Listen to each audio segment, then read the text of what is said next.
In a recent study of 77 deceased hockey players, 54% of the players had CTE, including Hockey Hall of Famer Bobby Hull. The study linked playing ice hockey for long periods can increase the player's odds of developing CTE later in life. One concussion can cause a lifetime of problems. Concussions are brain injuries where the brain is rattled in the skull. They can occur in many different instances, such as a hit to the head, a fall, or even a contact hit that wasn't to the head. All of these can happen in hockey. Repeated concussions can lead to chronic traumatic encephalopathy, also known as CTE, which is more complex than concussions. The difference between concussions and CTE is that concussions happen when the brain moves rapidly within the skull, and CTE is caused when a tissue called the towel misfolds, causing the tissue to slowly kill brain cells. CTE does not exist in hockey only. It has been observed in the brains of soldiers, boxers, and football players, among others. One of the main struggles with CTE is that the condition has similar symptoms to Alzheimer's disease and dementia, and the disease can only be diagnosed after death. This makes it hard to track. When someone gets a concussion, their brain moves rapidly in their skull, and the movement can alter the shape of the brain, which could result in damaged brain cells. According to the Concussion Foundation, such cellular damages can lead to chemical and metabolic changes within the brain, making it more difficult for cells to function and communicate.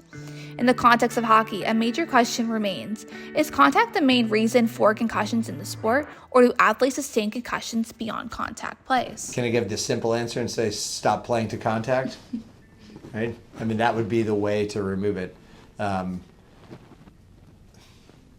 mean, it seems like there are more rules governing violence in sport broadly, right? And I think we're starting to see those changes within hockey also. And until you remove contact, until you remove violent collisions from the sport and the activity, you're not going to be able to remove the risk. I think there's a very big misconception on you only get concussions by being checked.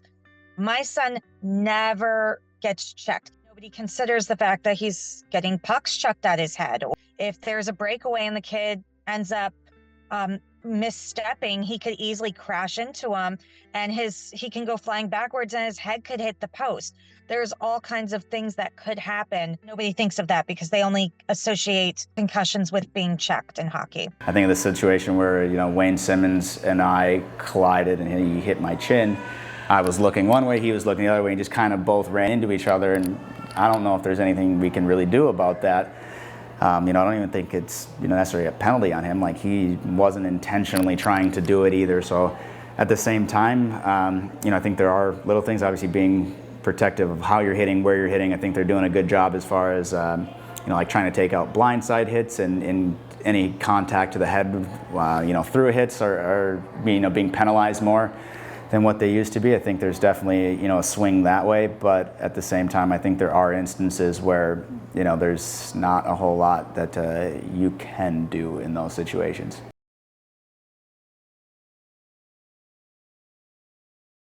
Stephanie and Andrew Galligan are the parents of young hockey player Aiden, who suffered from a concussion in 2023. Both Stephanie and Andrew are in their early 40s and live in Tampa, Florida. Stephanie is a lawyer and Andrew is a pediatrician. He didn't know what day it was 3 days later.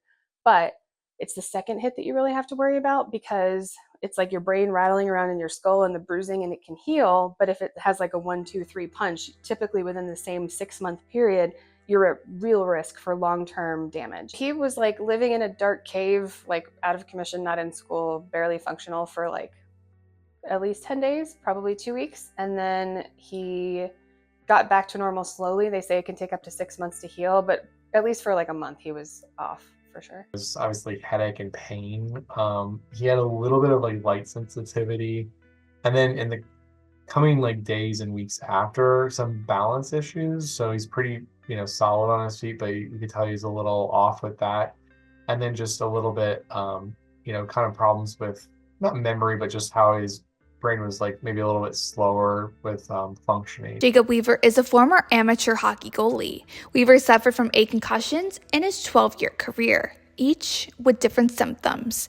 Weaver is a 21-year-old server who's based in Brandon, Florida. I had a couple where I blacked out, so that was like an instant grade 3, but those would take, I'd probably sit in my room mostly all day in the dark, sleep, eat, and then take ibuprofen and stuff until it finally everything, the symptoms subsided, I was able to slowly start getting back into regular life. And then usually like 2 weeks after that, I'd finally start picking back up on the ice. But it would interrupt my school life a lot. Like I'd be out like weeks of school just from concussion. JT Brown is a retired professional player who also had his fair share of concussions throughout his 8 seasons in the NHL. Being in the league for almost 10 years, Brown learned the ability to trust himself as a player when it came to concussions. You're not doing a whole lot. You're sitting in a room and just kind of resting. You're fatigued and tired, and obviously once you start slowly, they have a step-by-step process to get back, and it's whether it's hey, go do a 5-minute bike today and we'll see how you feel. Then the next day if you feel good, maybe it's a 10-minute bike, and then slowly working your way up to like a full exertion. Obviously, but if there's ever a step back or you start feeling those symptoms again, you kind of have to reel yourself back in. I think that's the important part too, is you have to trust your body, trust yourself. Loss of balance, big one that always seemed to stick around for me. Memory loss has been a kind of a thing. Short term, I have trouble remembering stuff. But I haven't noticed much like longing effects so far, but that could be later in life. Professional sports leagues have concussion protocols, which a player must pass in order to start playing again after a bad hit or fall. However, Brown says improvements are still needed. Cleared concussion protocol, and I knew I wasn't good. So I could have gone back and played, but I think that's one of the instances where I got older and I got smarter. Sometimes you say, oh, I'm just okay, I want to play, but as I got older, you kind of realize the importance of your brain. As terrible as that sounds, like it takes that long, or getting a concussion to kind of realize it's not something you want to mess with, and I had to say like, hey, I'm not ready. Even though I can pass the test, something doesn't feel right with me. Although no evidence shows that athletes playing with an active concussion multiplies their risk of developing CTE later in life, there is backed up research that shows longer careers in ice hockey can lead to CTE. Dr. Robert Cantu is the current neurosurgeon at the Concussion Center at Emerson Hospital in Massachusetts. He has been treating and studying athletes with head injuries for about 4 decades, and he co-founded the CTE Center at Boston University. Chronic traumatic encephalopathy is defined by abnormal protein called tau, a hyperphosphorylated form of it, that is toxic to axons and nerve cells and causes them over time to disintegrate and die. So once CTE starts occurring, meaning this hyperphosphorylated tau starts forming within the brain, in most people's brains, we think it's progressive and continues, and over time gets worse, and over time can cause death. Though CTE cannot be officially diagnosed until after death, a person's behavior can be informative, as Sarah Kribis, a clinical assistant professor at the University of Florida Department of Orthopedic Surgery and Sports Medicine, explains. The most common symptoms are definitely the behavioral changes. The first kind of initial symptoms are similar to concussion, where you can get kind of difficulty concentrating or some kind of mood kind of destabilizing, where they're more anxious or feeling a little bit more depressed. Concussions can be inevitable in life. They can happen in car accidents or falls, but playing a physical sport like hockey multiplies the risk of having one. The BU CTE Center discovered that they found CTE in 40% of the athletes who died before the age of 30. So what can be done to improve player safety? Once you acknowledge that there's the potential inherent risk or that there's a problem, once you acknowledge it, then you can start to do something about it. Educating not only the athlete, but also educating coaches, educating, like athletic trainers, parents, like all of that is so important. Knowledge of repeated blows to the head that can lead to repeated injuries to the brain, right? And what sort of symptoms might people need to be looking for to first acknowledge that there's a potential concern with a brain injury, And then second, be willing to then sit out the amount of time that's required to let the brain heal. In the 21st century, the National Hockey League has started to take proactive steps to equip its players and coaching staff to detect signs of concussion more effectively. In 2019, the NHLPA created a concussion awareness video. It's like a video that everybody has to watch, kind of going over the signs of concussion, what the process to get back to play will be, but as far as, that's usually pretty much it. There's a couple, they have placards around, different rinks and stuff, like in the locker room that's like asking, do you have concussion? Are these your symptoms type thing? But a lot of the communication is, after a hit and then going through and talking with your medical staff and kind of just running through the checklists. In youth hockey, some education about concussions happens through documents sent to parents. You get a contract and it lists all the club rules and expectations of the players, and you'll have medical forms, and there's I believe it's a 2-page form for concussion awareness. A serious lack of education. Usually at the beginning of the seasons, coaches talk to parents, and it's a prime opportunity to present them with information. And I know it's a lot, and everybody's just so excited to get out there and start winning games, and you get really caught up in the hype of it. Unless you have a really good coach, specifically for us, it was a goalie coach that was aware of it being an issue.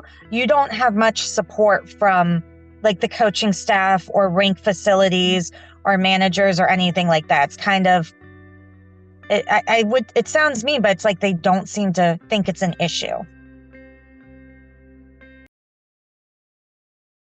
Whenever they're amateur or professional, hockey leagues need to do more to monitor concussions in CTE. For each season, so they have a baseline. So if something happens, if a protocol happens, then they get tested against that baseline protocol. You do a baseline every year, the walking, so they do an immediate baseline. There's also a computer baseline test that kind of shows how far you are off from your baseline in the previous, and they do a lot of, whether it's a lot of memorization things, reading, reacting, clicking. I think one of the ones that's actually kind of difficult, the color, there'll be a word, so let's say red, and then if it's red, the actual color red, then you can click that one, but it might say red, but it's in the color green. So they're trying to trick your brain into different situations. So you have to find the pattern, which word as soon as you do it, and click the right button. So it kind of tests a lot of your cognitive skills, but it does it with a computer, so it does reaction time. Widespread baseline test used in hockey leagues is not the only one that exists.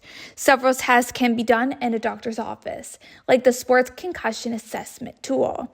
The SCAT, as it's often called, is a standardized test to evaluate concussions, which includes a neck evaluation and a balance assessment, among other elements.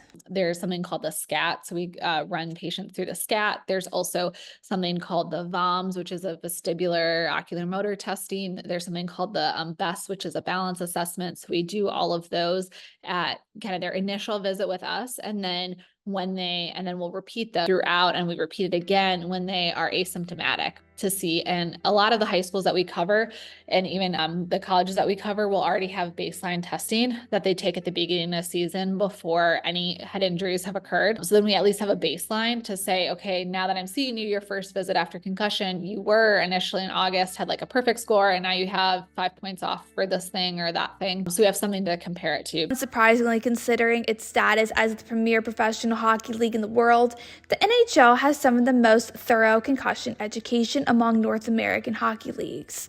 Beyond the concussion videos JT Brown mentioned, the league distributes educational brochures, hangs concussion posters, and hosts educational meetings. The baseline tests are also thorough, including a SCAT app, impact, and paper pencil testing.